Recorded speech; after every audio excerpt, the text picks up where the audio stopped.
mind here. Just something I'm thinking about. This will be like a recorded spaces, so I'm probably not gonna have anyone up.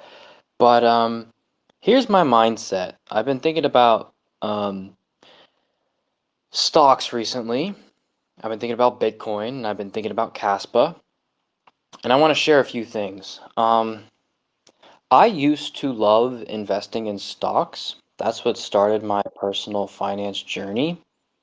Um, I used to watch Dave Ramsey. I love the idea of index fund investing, right? Um, you get your 8% annual return, you invest in the basket of 500 stocks, and you just hold them for 40 years and you retire a millionaire, and it's as easy as that, right? It's very simple. But when I learned about Bitcoin, I really had an aha moment, and I really learned about sound money, and I realized that, wait a minute, people aren't investing in these stocks because they believe in them.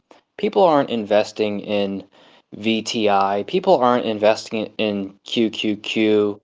People aren't investing in the S&P 500 because they believe these are innovative companies. People are investing in these stocks because they simply can't hold cash.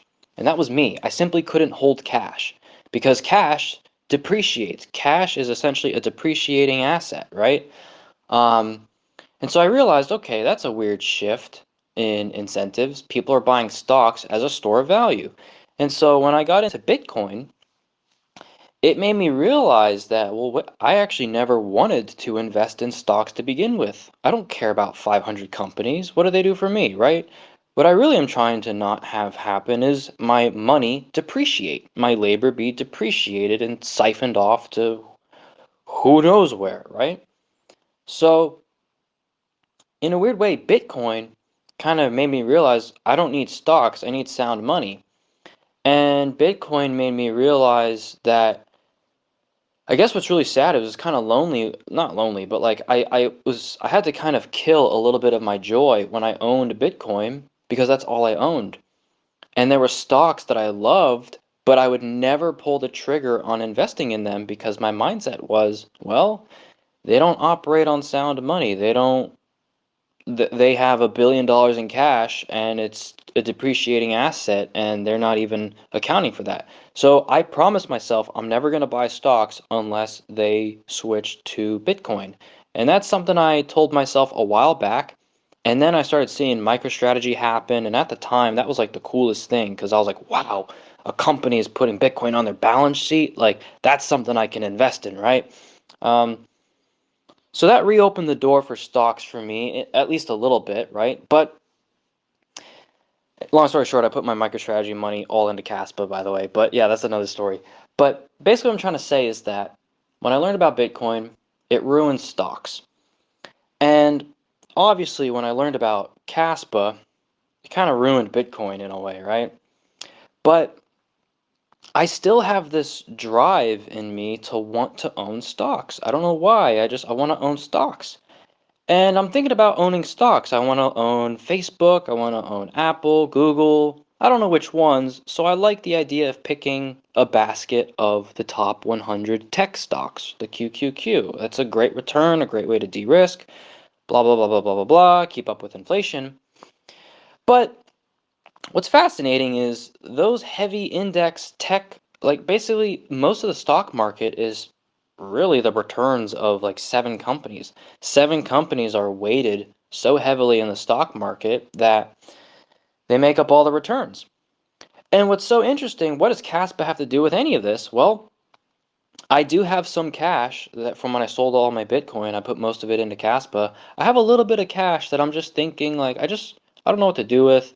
I want to maybe just have some stocks just to play around and I don't know. But what I've realized is that this is just my assessment. Caspa is literally we're seeing it right now. Okay, there's a Telegram alternative on Caspa. There's going to be an X alternative. I'm hoping that that comes out soon. Um, There's file storage, and I know everything right now is kind of in the rough draft phase. Caspa is still like the ability to build on Caspa is still so young. But I'm seeing real world applications being made. There are apps being made on Caspa. And these apps are permissionless. These apps are free. These apps are fast. These apps have privacy. These apps don't have a business model where they take your data and sell it. These apps actually just have less risk with your data because it's more redundant on Caspa nodes, and you don't have to rely on, right? You don't have to rely on a centralized server. And so I'm just realizing that the potential for more and more apps to be built on Caspa are going to be more and more identical to the services that I would be investing in.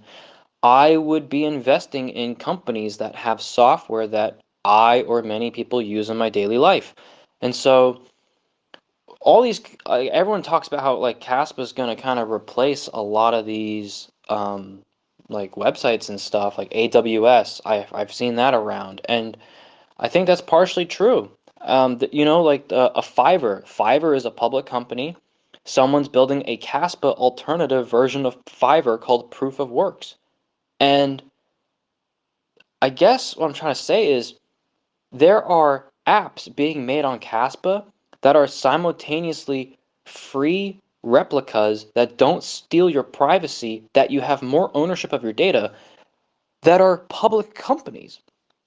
And in a weird way, if I were to invest in the stock market, I'd indirectly be making a bet against Caspa. I know that sounds so weird, but the way I see it is I own Caspa and I see it as this is the new supporting infrastructure for the internet going forward.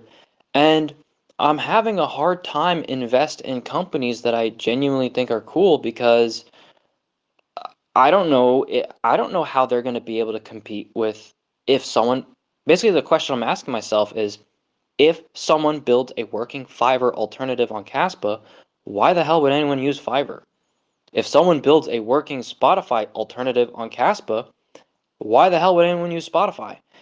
There's Dropbox, they're a public company. If someone builds a better Dropbox on Caspa, why the hell would I invest in Dropbox? Why the hell would I use Dropbox? Right? If Twitter used to be a public company, right? Why the hell would I use that when there's a... And so obviously this isn't here yet. Maybe there's a chance none of this ever comes to Caspa, but I am seeing apps be made. And this is the trend I see things going in, and I know it's incredibly early, so making claims like this is kind of nuts. But the same way that I didn't want to buy stocks because they were not on a sound money standard to what I thought was Bitcoin at the time.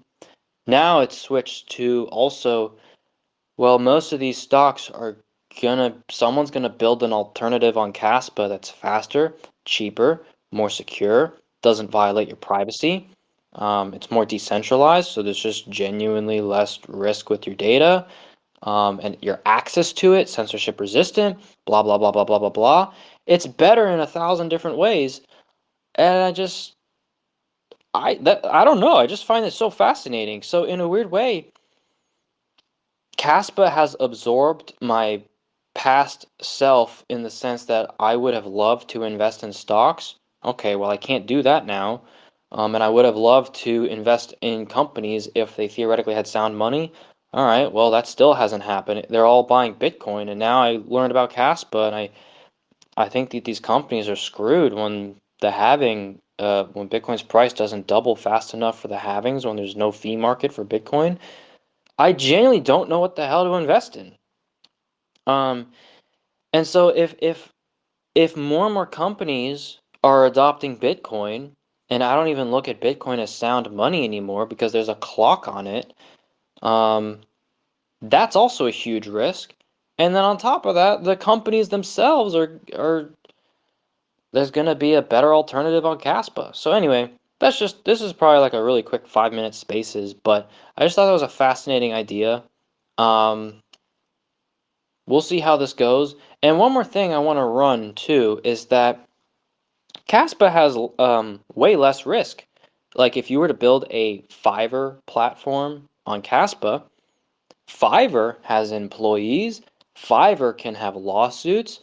Fiverr can have a really good CEO one year and then a really bad CEO the next year.